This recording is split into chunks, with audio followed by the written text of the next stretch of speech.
Good evening, Richmond County, and welcome to another edition of the RO Sports Show brought to you by Richmond Community College, local college, big impact.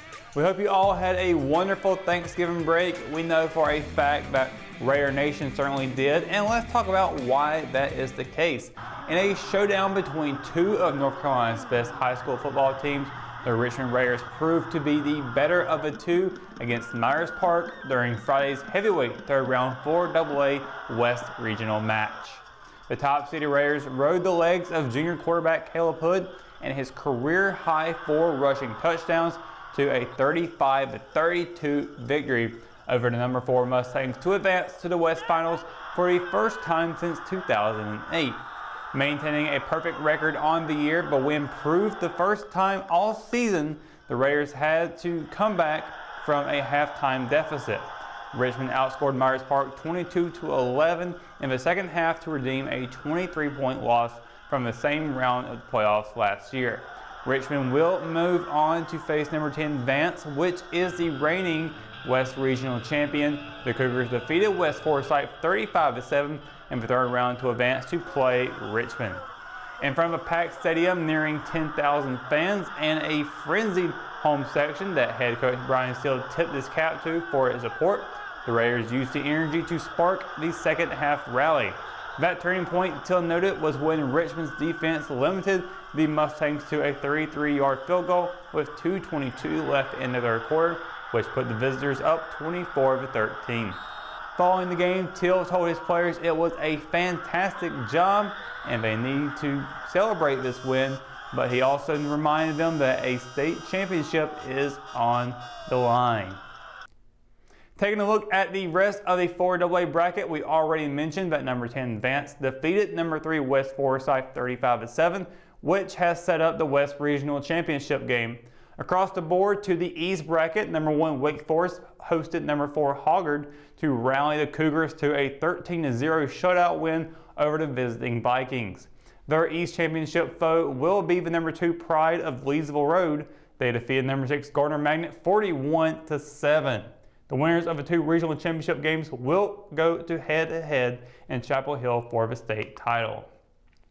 Richmond is not the only Sand Hills Athletic Conference team that will be participating in a regional title game this week. Over in the 4A playoffs, the Fighting Scots of Scotland will be facing number 4 Cardinal Gibbons for the East Championship. If they win, they will be heading to Chapel Hill to take on either number 1 Grimsley or number 2 East Forsyth. Scotland was seeded as a number 6 seed. Their recent victory was over number 2 Southview with an outcome of 28-18. It's become the norm this fall for Richmond County football fans to make arrangements to get their playoff tickets ahead of kickoff. That's the case for the 3rd consecutive week as the number 1 seeded Raiders prepare for their West Regional Championship game. Per the football team's Twitter account, pre-sale tickets were available at local businesses starting at noon on Monday. Fans are encouraged to buy their tickets ahead of time, but tickets will still be sold at the gate prior to the game, according to school administrators. And what will be just the 4th meeting between the Raiders and Cougars since 2004, and the first time the teams have met in the playoffs, a trip to the 4AA state championship is on the line. Per the NCHSAA and its playoff ticket rules, tickets have increased to $10 per seat. Tickets can be purchased at Richmond's front office as well as local pharmacies, including Family Pharmacy and Medical Center Pharmacy in Rockingham, LRB Pharmacy, and Mabry's Drug and Home Care in Hamlet. Since its success continues, Raider Tailgating will be hosting another pre-game tailgate. The event, which will be held along the access road to the field house, is set to begin at 4:30 p.m. and will feature food and a DJ. Sounds like a party there for sure. RO Sports will publish a complete game preview between the Raiders and Cougars later this week and provide other regional championship coverage. When we return from our short break, Raider basketball returns to the court after Thanksgiving. We'll break down the 2 games against Southern Lee, and we'll have wrestling and the official Richmond County Male Athlete of the Week. It's all coming up right after the break, so stay tuned. Richmond Community College's Electric Utility Substation and Relay Technology program is a game changer. Established as a partnership between Richmond CC and Duke Energy in 2011, this innovative, one-of-a-kind program was created to address the nation's growing demand for technicians capable of working on the protective relaying that controls America's high-voltage power grid. While entry-level technicians in the utility industry normally require 5 years of training, Richmond CC's 2-year program was crafted specifically to cut the training time in half and fast-tracked its students toward high-skill, high-wage jobs in the industry. Graduates of the EUSRT degree program are making between $50,000 and $75,000 in their first year of employment. As lead instructor Steve Lampley said, "We have the program, we have the jobs, now we need more students." Enroll in Richmond Community College's electric utility substation and relay technology today.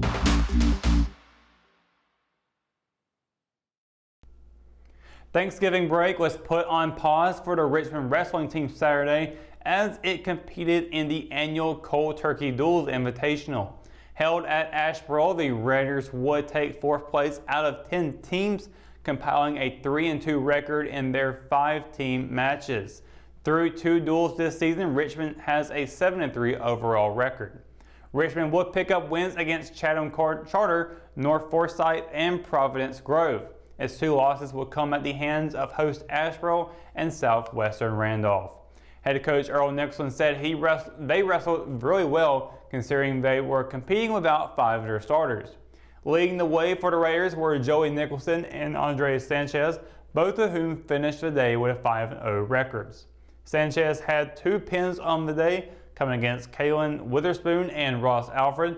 The sophomore also recorded 2 technical falls, defeating Asheboro's Nick Chavis 18-1 and Southwestern Randolph's Shane Deaton 17-2. Nicholson, who remained a perfect 10-0 on the season, also impressed with a pair of pins and 1 tech fall. The senior won by pinfall over Asheboro's Abraham Mora and Southwestern Randolph's Alex Medina, and his tech fall was over Providence Grove's Marcus Rodriguez. For the first time in 11 seasons, the Richmond girls basketball team is off to a 3-0 start to begin its schedule. Returning to the floor for the first time in 12 days, the Lady Raiders defeated Southern Lee 41-26 in Tuesday's non-conference meeting. Second-year head coach Taze Mosley noted a win is a win, but added that his team didn't play its best game of basketball. Junior forward Jakira Covington carried the weight of Richmond's scoring, netting a season-high 18 points, and was the only Lady Raider to score double digits. Covington, who entered the game with just 16 points through her first 2 games, used her physical play in the post to put up nearly half the Lady Raiders' points. She had 11 points in the first half before adding 7 more in the final 2 quarters. The Lady Raiders will look to stay undefeated when they open SAC play at home against Pernell Sweat tonight. Tip-off is set for 6 p.m.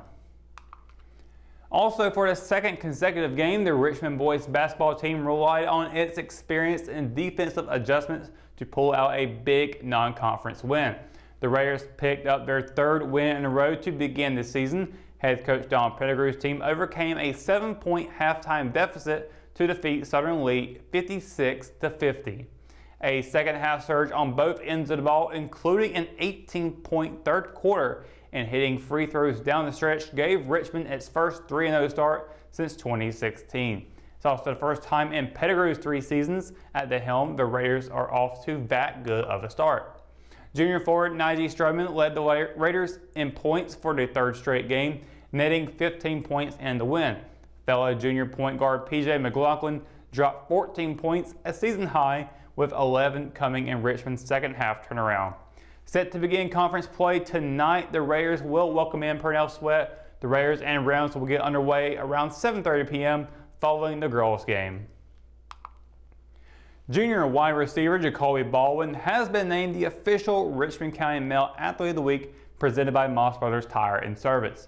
Baldwin's 2nd career selection and 1st this season comes in the wake of a career performance by a wideout.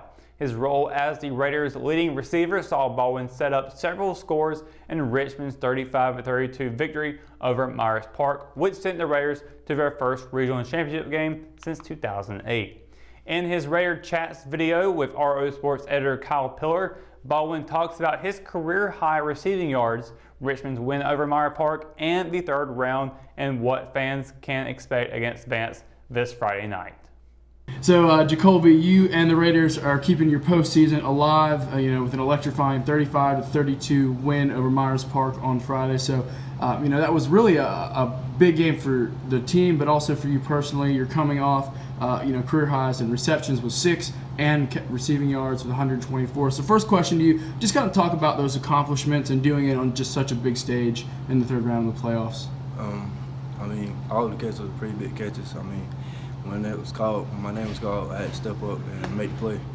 And like you said, a lot of those were, drive extending plays. A couple of them were red zone catches that got Richmond down inside, the 5-yard line, actually at the 1 and the 2-yard line respectively. So how big were those catches in the moment? Are you thinking about that, or are you just kind of going out there and doing your job? Yeah, I wasn't really thinking about it. I was just answering to the plate and doing what I had to do. What's the connection that you have with Caleb? A lot of people talk about having good chemistry. What makes you guys click on the football field? We're just both doing what we know we can do and playing the best we can. Talking about playing the best you can, this year you have over 650 receiving yards, 8 touchdowns, and you're starting to rack up some Division I offers, from Duke, NC State, East Carolina, App State, UNC Charlotte. So just kind of tell the fans at home what it's been like to start to get recognized and start to field these offers. It's a great experience, but we're playing for a team and trying to go get this state championship. That's right. And talking about state championships, what's motivating the Raiders right now to keep playing the way that they're playing? Well, first we got put into the West bracket, and we had to step up to a challenge to beat these Charlotte teams and make our way to the state championship. That's right. And you guys are one win away from getting there, so let's kind of shift our focus there to Vance on Friday.